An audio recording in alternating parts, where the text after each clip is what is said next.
4 months after my daughter died, my house still breathed her name. Her drawings were still on the walls. Her stuffed animals still sat on the bed. Her room wasn't a shrine. It was the last place in the world where she still felt close. My mother-in-law thought that was a problem. She had lost her husband years before and decided that gave her authority over grief. She told me pain had a timeline, that clinging was unhealthy, that moving on was a choice. Then, one afternoon, she walked into the kitchen holding her phone, smiling. "My other son, Jason, is going to be a father," she announced. "A real grandchild." My first thought wasn't anger, it wasn't jealousy, it was confusion, because my only concern in that moment was how to tell her the truth, that Jason, her younger son, had an irreversible vasectomy years ago. I assumed the hardest part would be that conversation. I never imagined she was already planning to erase the last piece of my daughter still alive in this house, all to make room for the real grandchild she thought mattered more. Before we start, I just want to thank you for checking this story. Please comment below the city you're watching from so we can grow our community. And don't forget to hit subscribe. 4 months after I buried my daughter, I realized the house I lived in no longer belonged to me. That's not something I would have admitted out loud back then. Grief makes you doubt your instincts. It convinces you that discomfort is normal, that silence is safer, that asking for space is the same as asking for too much. So I kept moving through my days carefully, like someone walking through a room full of fragile things, afraid that one wrong step would cause another loss I couldn't survive. My name is Alyssa. I'm 35. I'm a Black woman living in the Midwest with my husband, Daniel. Naomi was my daughter. She was 7 when she died. Daniel wasn't her biological father, but that never mattered to us. He met her when she was 1. He learned her bedtime routines, packed her lunches, memorized the names of her stuffed animals. He was there for scraped knees and bad dreams and science fair projects that took over the dining table for weeks. To Naomi, he was just Dad. The house we live in is Daniel's. He bought it years before we met.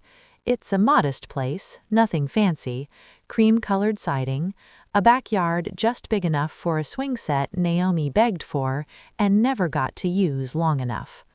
When his father died 4 years ago, Margaret moved in with us, Daniel's mother, 65, white, recently widowed at the time, hollowed out by loss and sharp around the edges.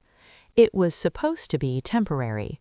Margaret said she needed time to get back on her feet. Daniel said it was the right thing to do.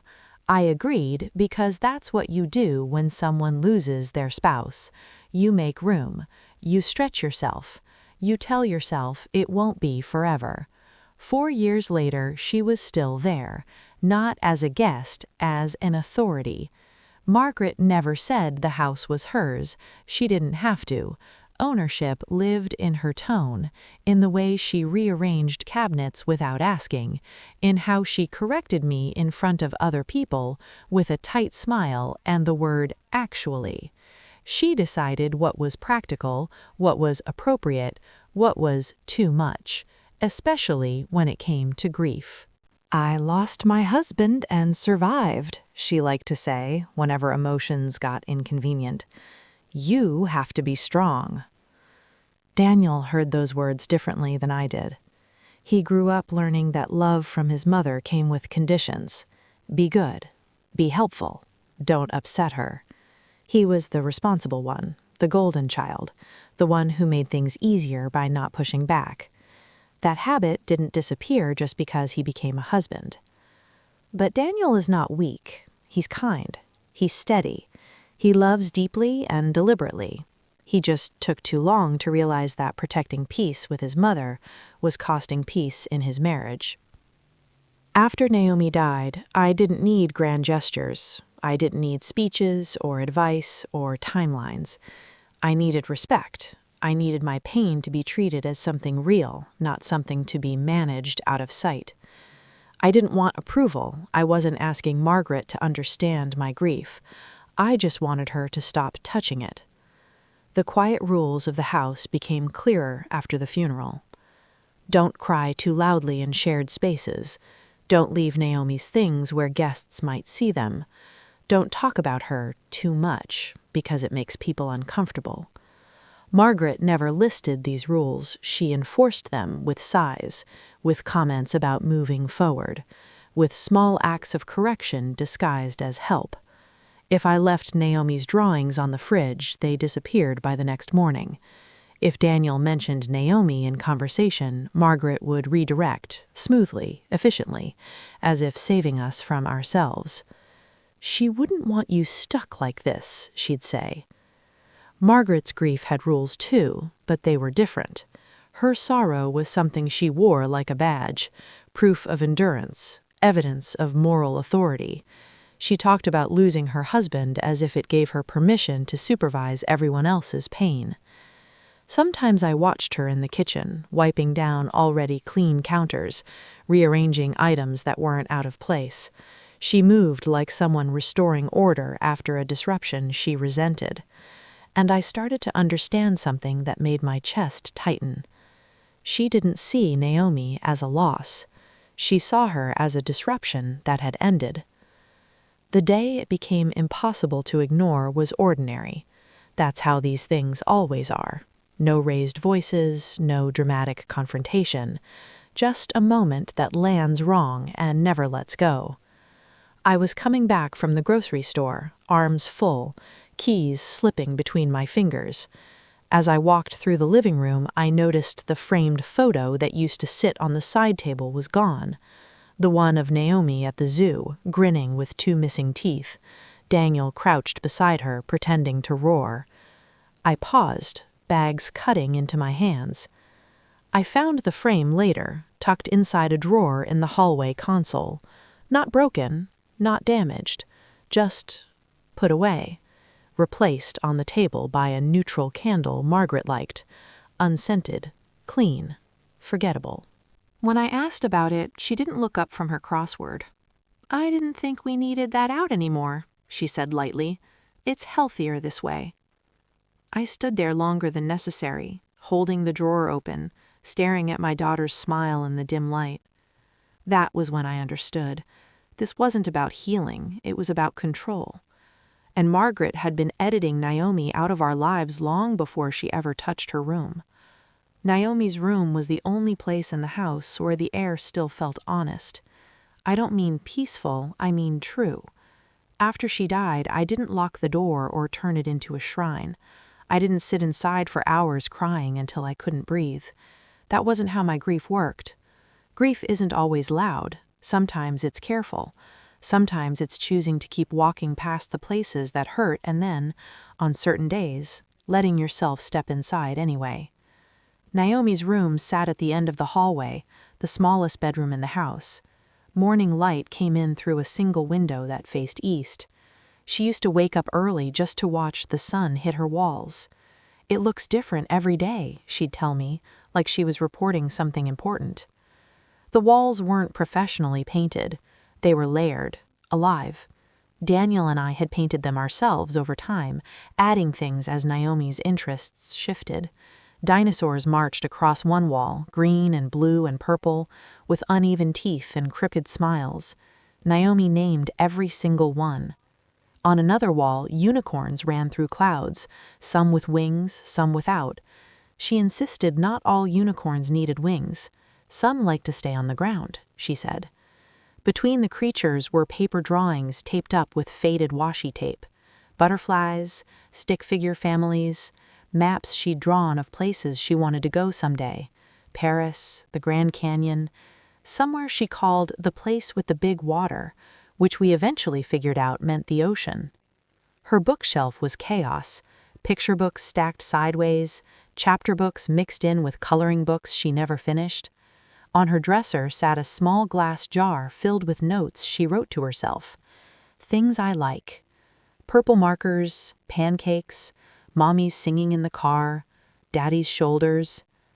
Daniel couldn't go in there often. It hit him differently. For me, the room was a way to remember her whole, not just sick, not just gone. When things got too heavy, I would step inside, close the door, and do small things. Straighten the edge of her bedspread, adjust a drawing that had started to peel at the corner, pick up a toy that had fallen under the bed. I'd breathe. I'd let the ache come and go without forcing it to mean something. That's what healthy grief looks like, even if people don't recognize it. It doesn't perform. It doesn't rush. It makes space. Margaret hated that room. She never said it outright at first. She'd linger in the doorway, arms crossed, lips pressed thin, eyes scanning the walls like they offended her. The first time she commented, she said it gently, as if concerned. "It's very dark in here," she said, glancing at the dinosaurs. Dark, as if imagination was something dangerous. Another time she suggested we take some things down. She said it keeps everyone stuck. You need a clean environment to move forward. Move forward. That phrase followed me through the house like a shadow. Margaret believed grief had a schedule. 2 years for her husband, she liked to remind us. 2 years and she was functional again. If she could survive that, everyone else should be able to compress their pain into something manageable. What she didn't understand, or refused to, was that Naomi's room wasn't about refusing to move on. It was about refusing to pretend my daughter never existed. Naomi wasn't a tragedy to hide. She wasn't a phase to clean up after. She was a person, a whole person who had loved loudly and creatively and left marks behind because she was alive. Sometimes Margaret would make comments in passing, always framed as advice. "You don't want to live in the past. Children's rooms are meant to change. At some point, you'll have to let go." I wanted to ask her what she thought letting go looked like. Erasing? Pretending? Packing a child into boxes until she fit neatly into memory instead of space? But I didn't argue. Not then. I knew something about Margaret that she didn't know about herself. She didn't fear grief. She feared being reminded that she never bonded with Naomi in the first place. Because bonding leaves evidence. It creates attachment. It hurts when it's gone. Margaret never sat on Naomi's bed to read her a story, never asked about the drawings on the walls, never learned the dinosaurs' names. Her relationship with Naomi was polite, distant, conditional. She tolerated her presence, but never invested in it. That's why the room unsettled her. It proved Naomi mattered to someone. One afternoon, not long after the funeral, I found Margaret standing inside Naomi's room while I passed down the hallway. She wasn't touching anything, just looking. Her eyes moved over the walls, the taped drawings, the bed. She didn't notice me at first. "It's too much," she said quietly, almost to herself. "All this color." I stood there, unseen, and felt something cold settle in my stomach. Color had never been the problem. Love was. Naomi's room told a story Margaret didn't like because it exposed what she'd never given. It wasn't chaotic, it wasn't unhealthy. It was evidence, proof that a child had been deeply known and deeply loved. And Margaret, for all her talk about family and legacy, had no place in that story. When she finally noticed me, she smiled, sharp and controlled. "I was just thinking that someday you might want to change this for your own good." I nodded. I always nodded back then. But as I closed the door later that night, smoothing the corner of a unicorn drawing that had started to curl, I made a quiet promise to myself. No matter what else changed in that house, Naomi would not be reduced to something inconvenient. Her room wasn't holding me back, it was holding her here. And I wasn't ready to let anyone take that away.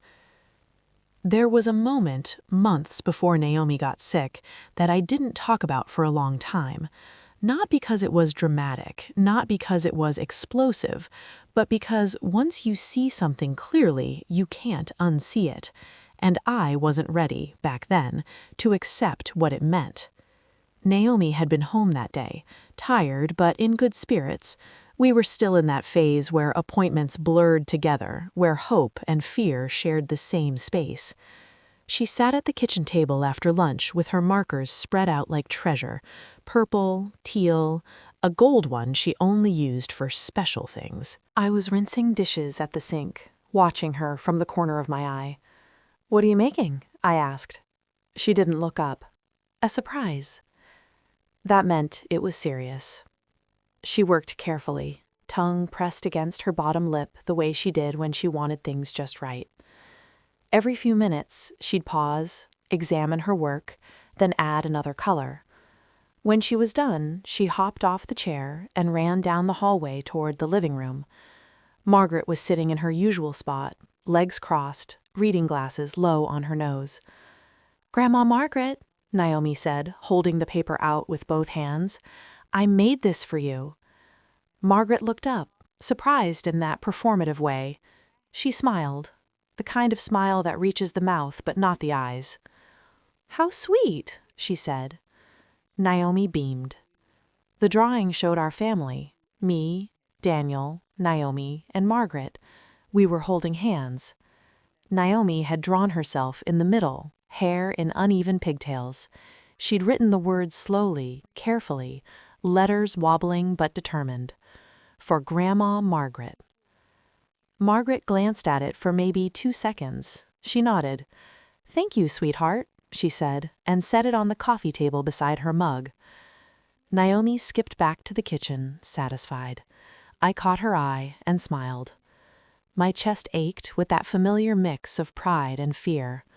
I went back to the dishes, telling myself that moments like that mattered, that effort mattered. Later that afternoon, I went to take the trash out. The kitchen bin was full of packaging and empty containers. I pressed things down to make room, and that's when I saw it.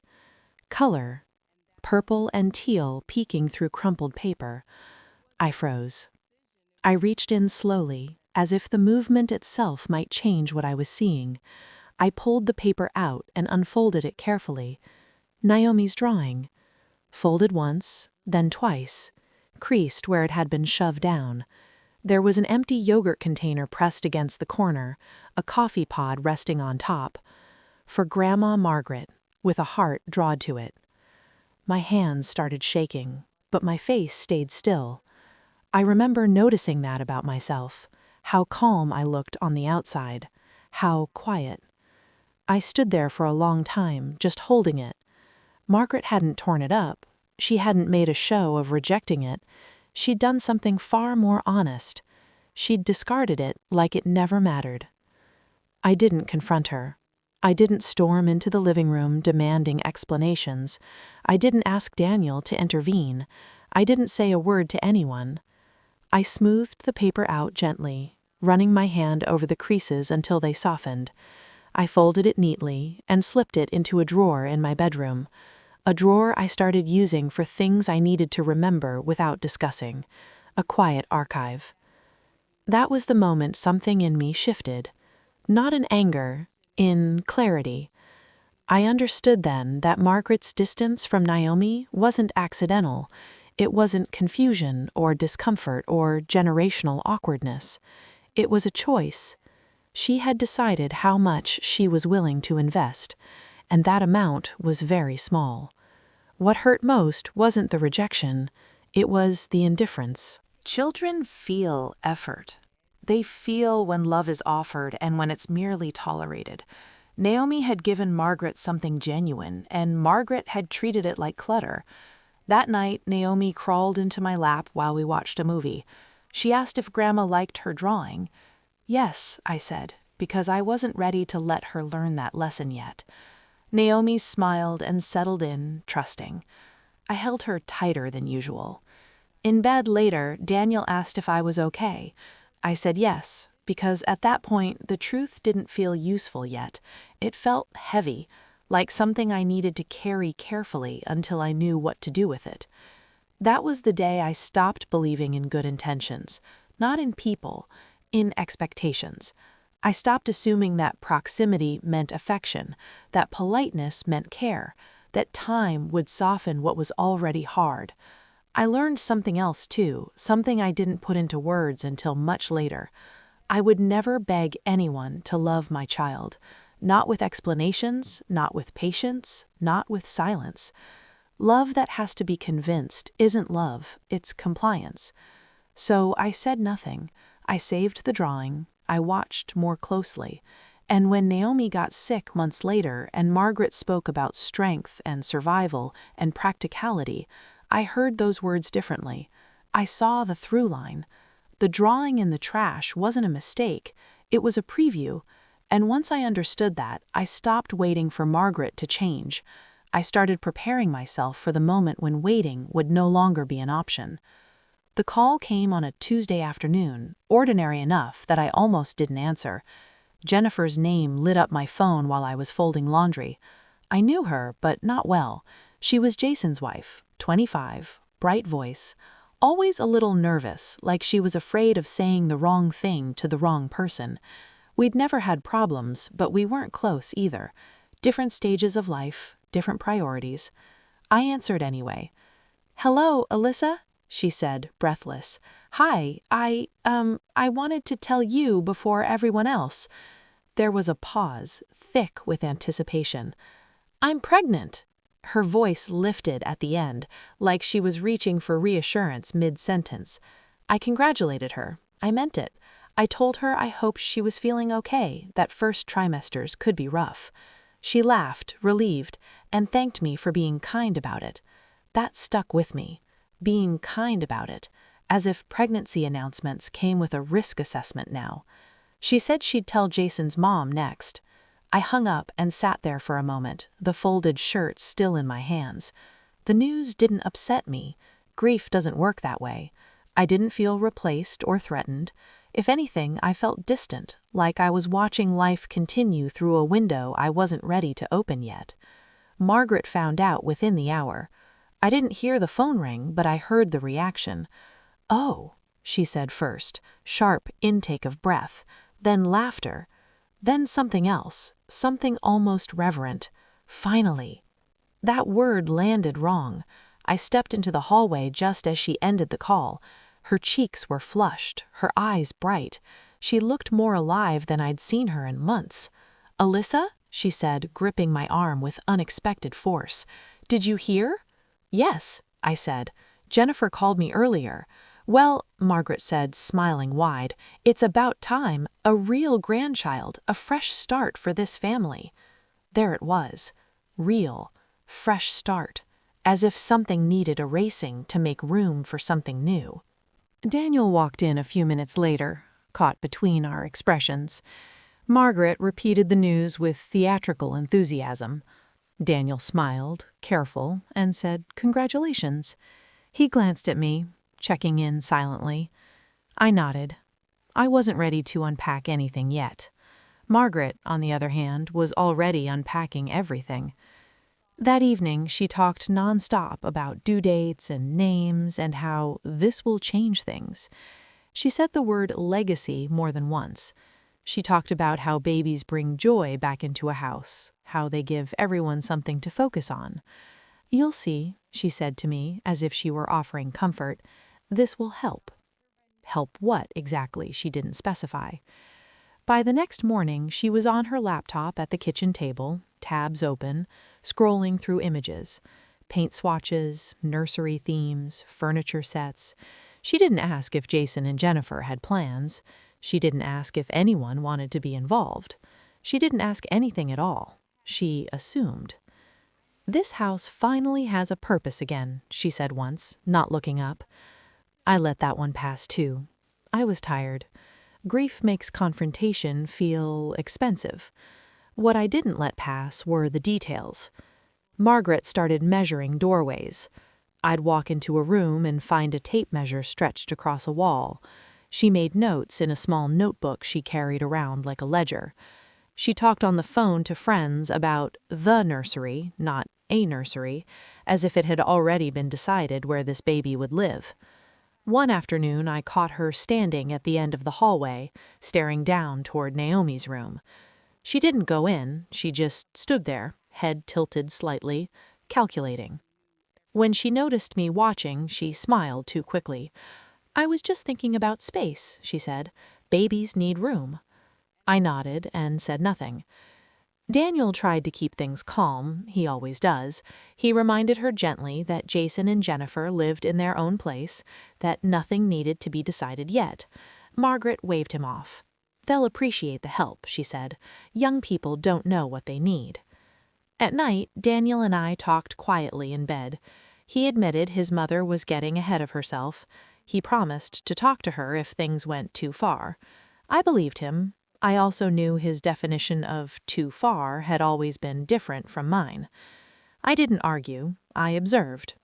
I noticed how Margaret stopped referring to Naomi by name when she spoke about the house, how she started saying things like "that room" instead of Naomi's room, how she complained about color and clutter more often, how she lingered just a little longer every time she passed that closed door. Grief sharpens your perception. It strips away your tolerance for lies.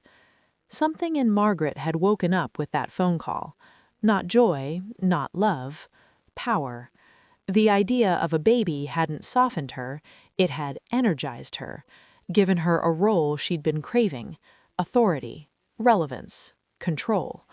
And I understood, with a clarity that made my stomach drop, that she wasn't thinking about Jason's child.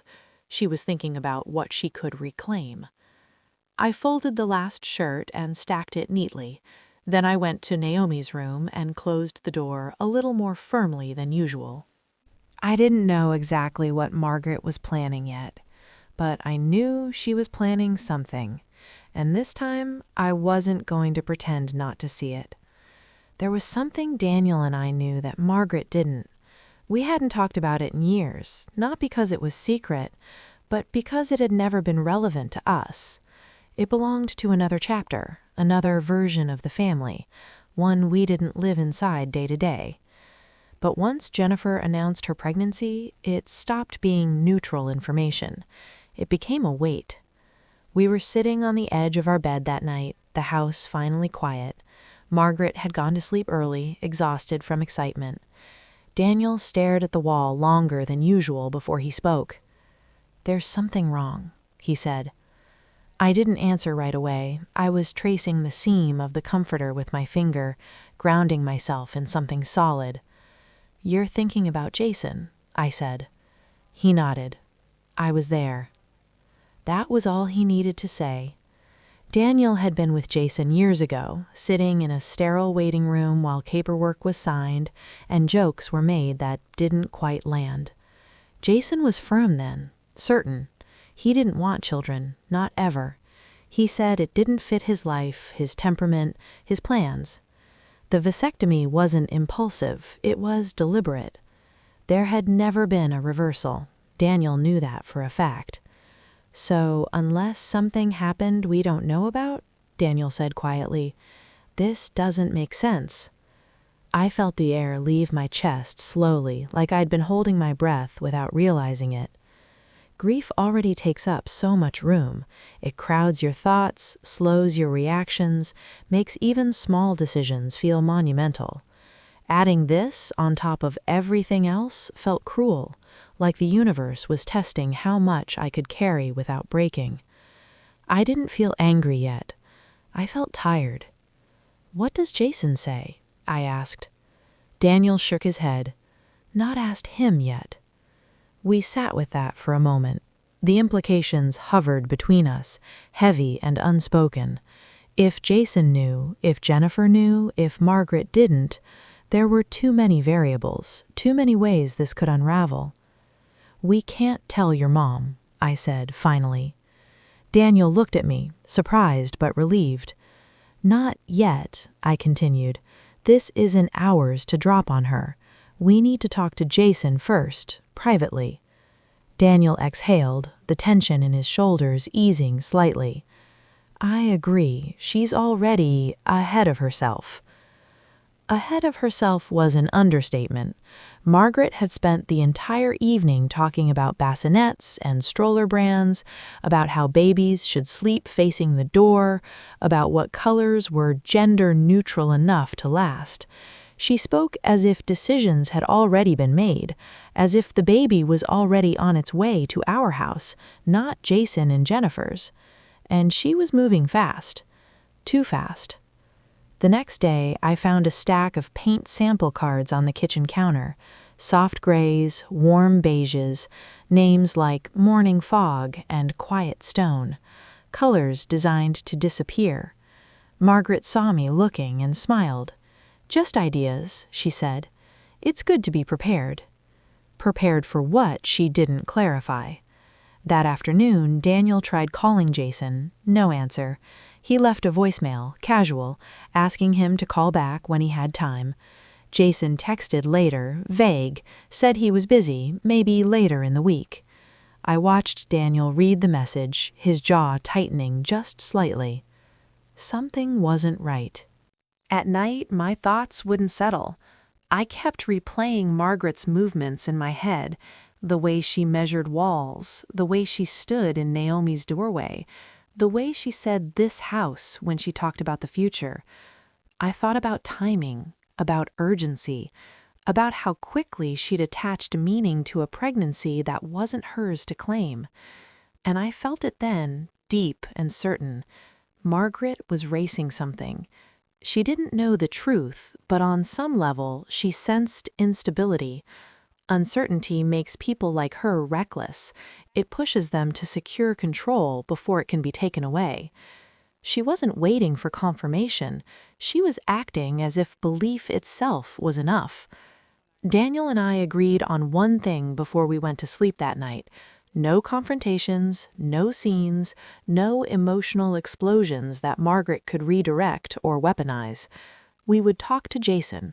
We would understand what he knew, what he believed, what he was allowing. And until then, we would watch. The next morning, Margaret was already awake when I came into the kitchen. She was sipping coffee, scrolling on her laptop. I found a contractor who can repaint quickly, she said casually, if we decide to do anything soon. I met her eyes, searching for hesitation. There was none, only confidence, assumption. Nothing's been decided, I said evenly.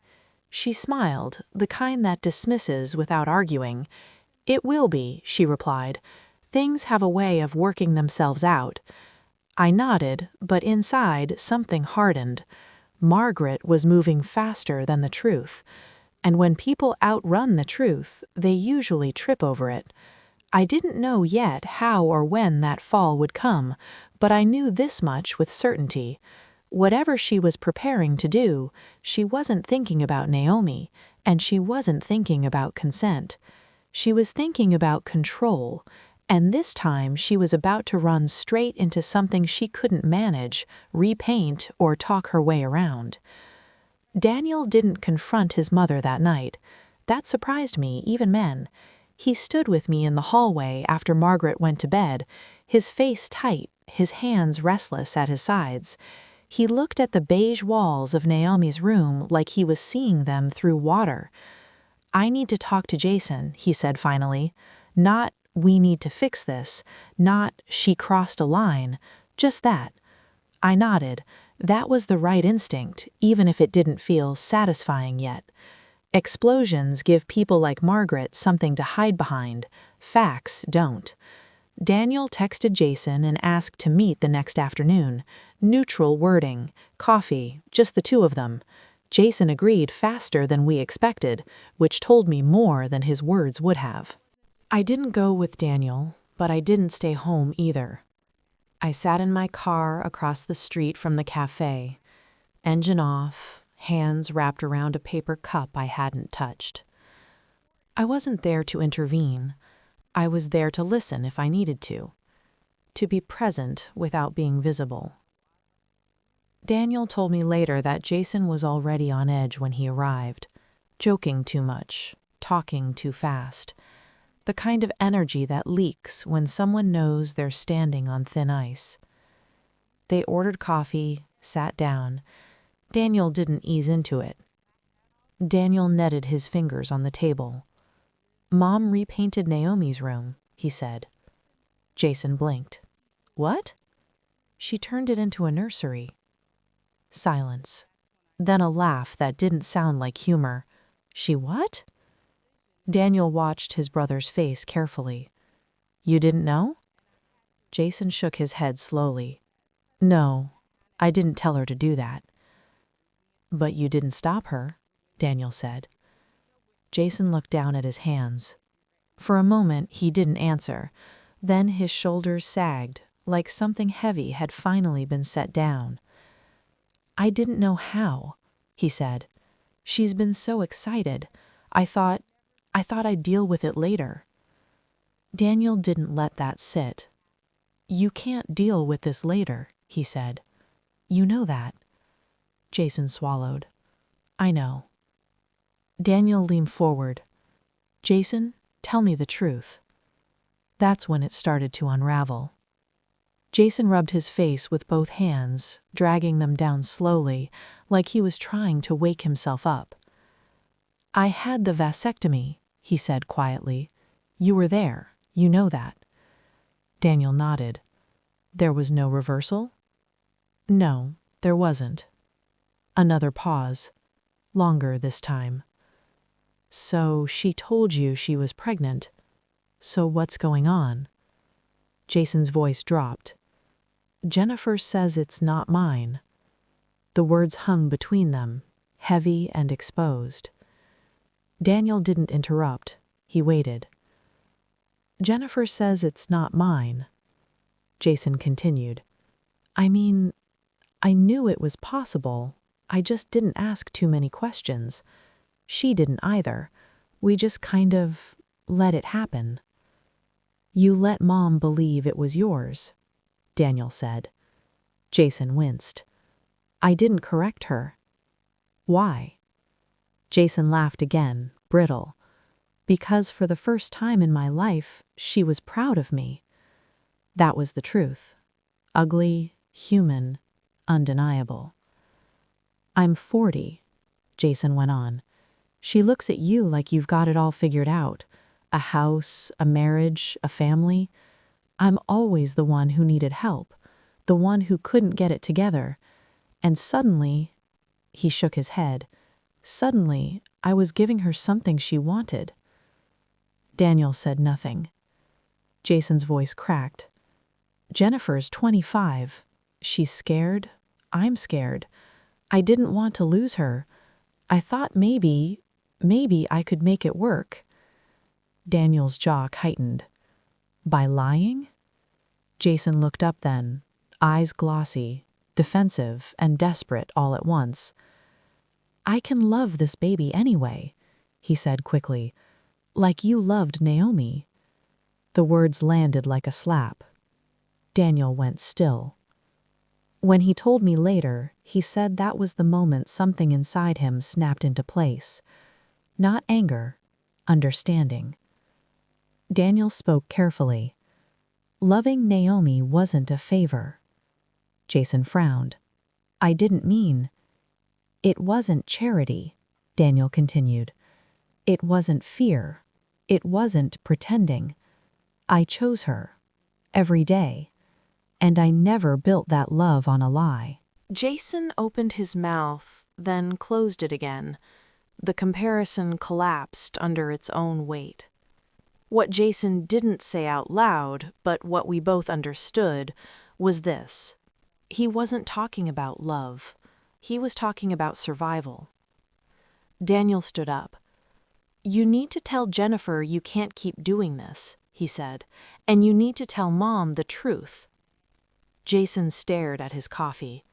"She'll fall apart." "She already destroyed something sacred," Daniel replied, "for something that isn't even confirmed." That was the fracture, the point where the ground stopped pretending to be solid. Margaret had repainted Naomi's room, not for a baby she knew existed, not with consent, not with confirmation. She'd done it because she believed blood mattered more than love, and because she assumed she had the right. Jason nodded slowly. I didn't think she'd go that far. Daniel's voice was quiet. You didn't think about Naomi at all. That stung. It was supposed to. When Daniel got back to the car, he didn't say anything at first. He just sat there, hands on the steering wheel, breathing like someone who'd just surfaced from deep water. I didn't ask questions. I waited. She did it for nothing, he said finally. She erased her room for nothing. I closed my eyes, the image of those beige walls flashing behind my eyelids. No, not nothing. She did it for control. And now the lie that fueled it was starting to collapse. That was when I knew we were past the point of quiet tolerance. Margaret hadn't just crossed a line, she had exposed exactly who she was willing to sacrifice to feel powerful. And once that truth is out in the open, there's no repainting it. People expect revenge to look loud. They expect shouting, ultimatums, slammed doors. They expect a public reckoning that leaves someone humiliated enough to feel like justice has been served. That kind of revenge might feel good for a moment, but it rarely changes anything that matters. I didn't want to feel powerful. I wanted to be safe. I wanted my home back. I wanted Naomi protected, even in memory. I wanted Daniel steady, not torn in half between the woman who raised him and the family he chose. So I didn't confront Margaret. Not yet. That was the first decision I made after the shock wore off, not because I was afraid of her, but because I understood her. Margaret thrived on emotional chaos.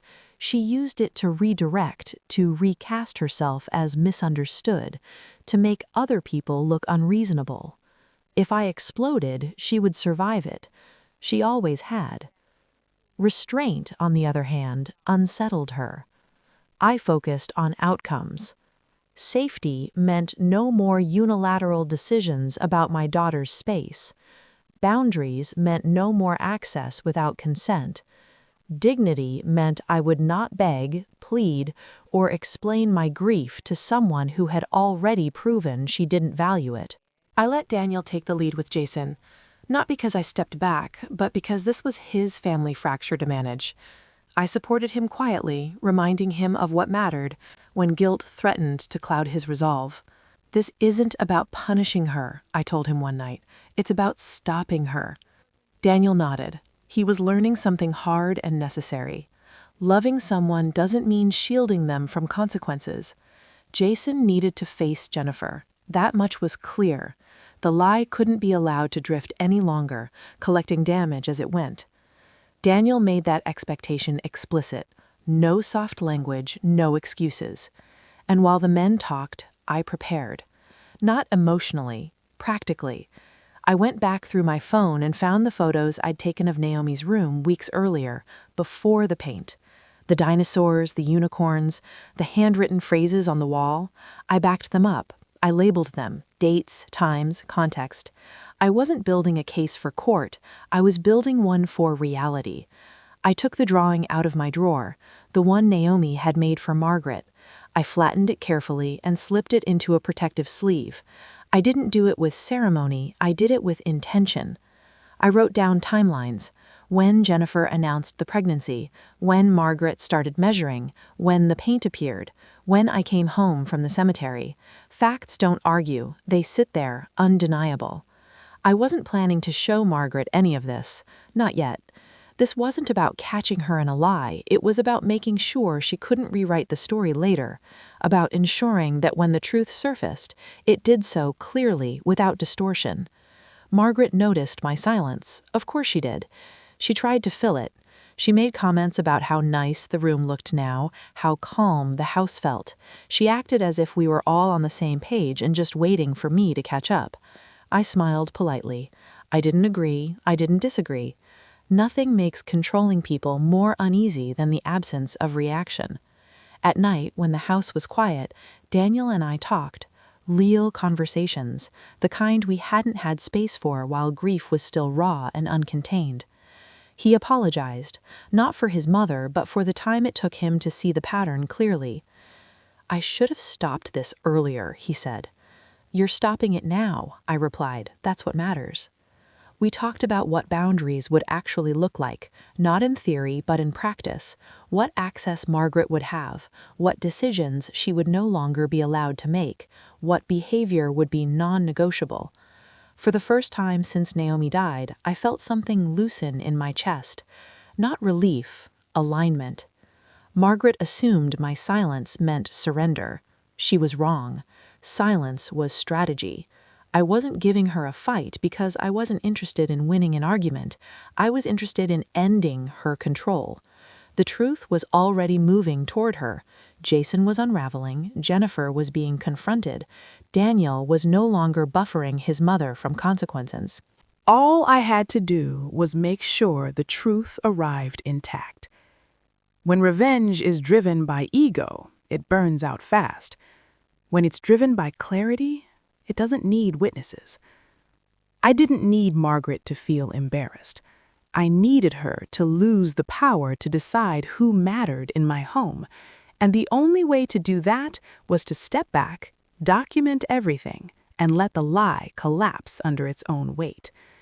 Because once the truth walks into the light, there's nowhere left to hide it, not even behind freshly painted walls. Jason called Daniel 2 days after their coffee meeting. His voice sounded different, quieter, like someone who'd finally stopped rehearsing a story and started telling the truth. "I talked to her," he said. "Jennifer." Daniel put the phone on speaker so I could hear.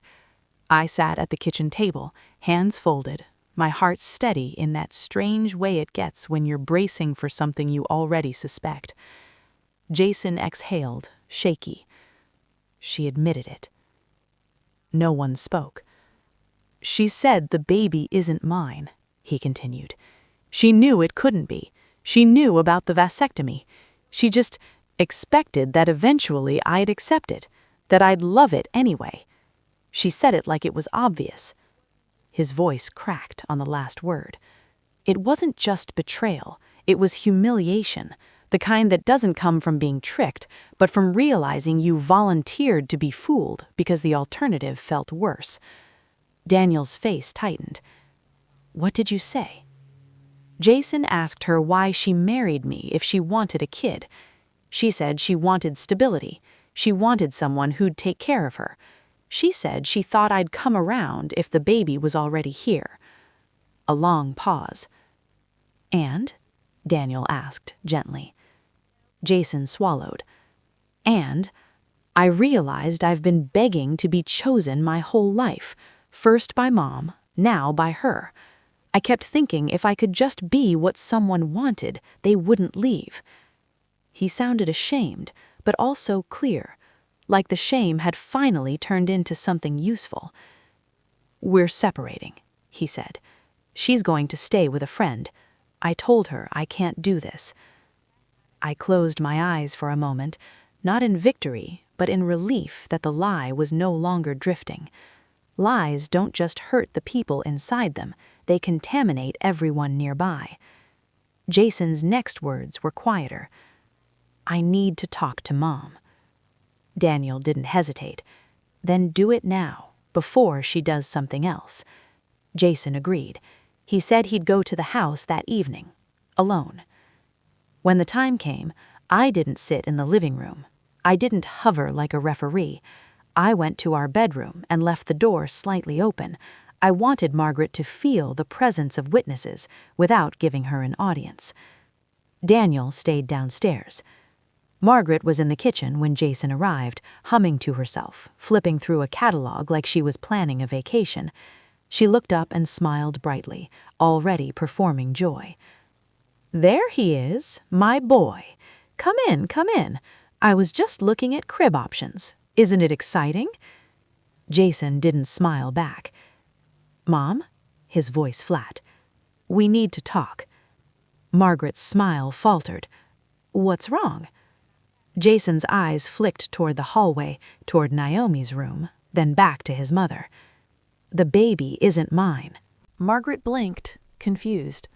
Then she laughed, quick and dismissive. Don't be ridiculous. Jason didn't move. I'm not kidding. Her laughter died. What do you mean it isn't yours? She demanded. The tone shifted, sharp, as if she could cut reality into a more acceptable shape. Jason swallowed. I had a vasectomy years ago. You know I did. Daniel was there. Margaret's face tightened. That was years ago. Things change. They didn't, Jason said. There was no reversal. Jennifer knew it too, and she still got pregnant. She admitted it. For a second, Margaret just stared at him, frozen.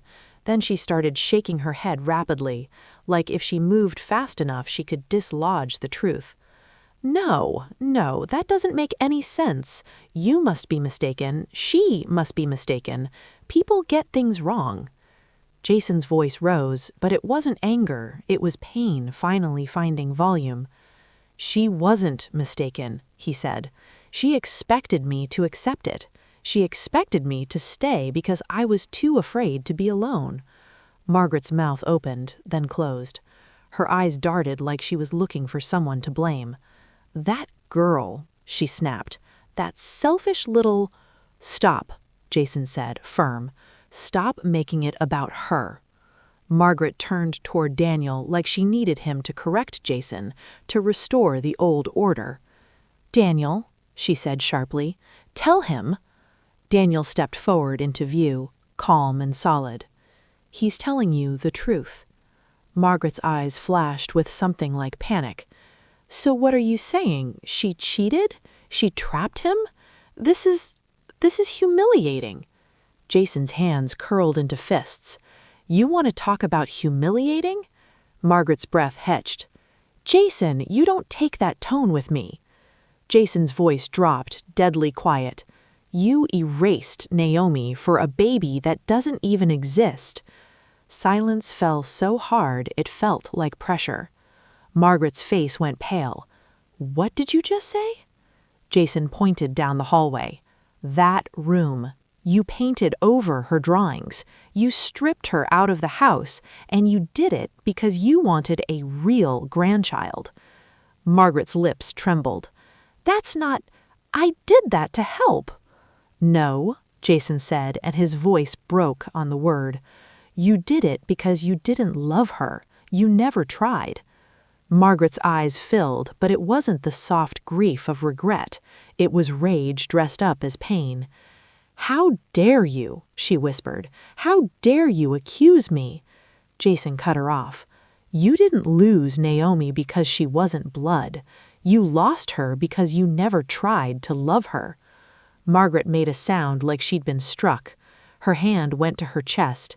She looked between the men, searching for rescue, for someone to tell her she was still right. But no one did. Daniel's voice was calm, almost gentle, which made it more final. Mom, he said, you can't stay here anymore. Margaret's head snapped up. Excuse me? Daniel didn't raise his voice. He didn't argue. He didn't plead. He continued, I found you a place. It's close enough that you'll have support. It's safe. It's comfortable. But it's not here. Margaret stared as if he'd spoken another language. You're throwing me out after everything I've been through? Daniel's jaw tightened slightly, but his tone stayed steady.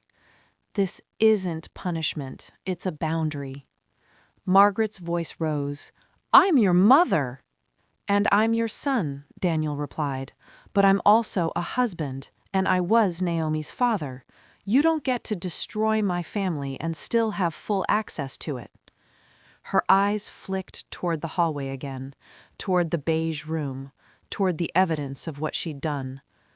I didn't mean, she started, and for the first time her voice sounded small. I was trying to make things better. Daniel shook his head once. Better for you.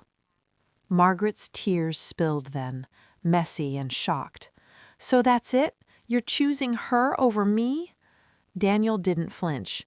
I'm choosing what's right. She looked at me then, like she was finally remembering I existed, like she expected me to soften, to negotiate. I stepped into the doorway of our bedroom, my voice quiet but clear. Forgiveness doesn't mean access, I said. Margaret stared at me as if I'd slapped her. I didn't need to. The next week was practical. Boxes, paperwork, a moving date. Daniel handled it with the same care he'd shown Margaret when she first moved in, except now his care had boundaries attached to it. He didn't abandon her, he relocated her. Dignified, firm, final. Margaret tried bargaining, she tried guilt, she tried tears, she tried anger, she tried calling relatives to pressure Daniel.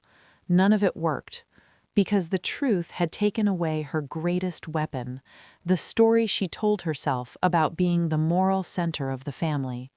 That story couldn't survive what she'd done to Naomi's room. When Margaret finally left, the house felt quieter in a new way, not empty, just unburdened. A few days later, Daniel and I stood in Naomi's room together. It was still beige, still wrong, but I didn't want to repaint it back exactly how it had been. I realized something important in that moment. Honoring Naomi didn't mean freezing time. It meant carrying her forward with intention. So we chose a soft, light color for the walls, something gentle, something that let the morning sun do what Naomi loved most, change the room every day. We didn't try to recreate the dinosaurs and unicorns perfectly. That version of the room belonged to the years when Naomi was alive. It didn't need to be copied like a museum exhibit. Instead, we honored what mattered. We gathered every drawing we could find. The ones taped to the walls, the ones tucked into books, the ones I'd saved quietly in drawers. We even found a few in a folder Daniel had kept from her school projects. We made a large framed panel and arranged them carefully, like a constellation of her imagination. Dinosaurs with crooked teeth, unicorns with no wings, maps of places she dreamed of seeing. At the center, we placed one drawing that made me press my mouth to my hand when I found it. Naomi had drawn herself holding a baby. She'd always wanted to be a big sister. She used to ask for a little brother or sister like it was something we could order if we just filled out the right form. In the drawing, she was smiling wide, eyes bright, the baby tiny in her arms, like a promise. Daniel took my hand as we hung the panel on the wall. We stood there quietly, breathing in the stillness, and for the first time in months, I didn't feel like Naomi was being pushed away. I felt like she was being held. That night, Daniel and I talked about something we hadn't allowed ourselves to say out loud yet. Not replacing her, never that, but continuing. "We could try," Daniel said softly. "If you want to. No pressure, no rush." I nodded, tears finally falling without shame. "I want to," I whispered, "not because the house needs a baby, because love still has somewhere to go." We started fertility appointments a few weeks later, slowly, gently, with room for grief and room for hope in the same breath. And Margaret? Margaret didn't get to narrate our family anymore. She didn't get to decide whose memory deserved wall space. She didn't get to repaint over what made her uncomfortable and call it healing. She tried to erase my daughter for a grandchild that never existed. In the end, she lost both. Before you go, thank you for staying with this story until the end. If it resonated with you in any way, please take a second to hit the like button. It really helps the channel reach more people who might need to hear stories like this. I'd also love to hear from you. Have you ever dealt with grief, family boundaries, or a situation where respect was crossed? Share your thoughts or experiences in the comments. You're not alone here. And if you want more real, emotionally honest stories like this, subscribe to the channel and turn on notifications. Thank you for watching.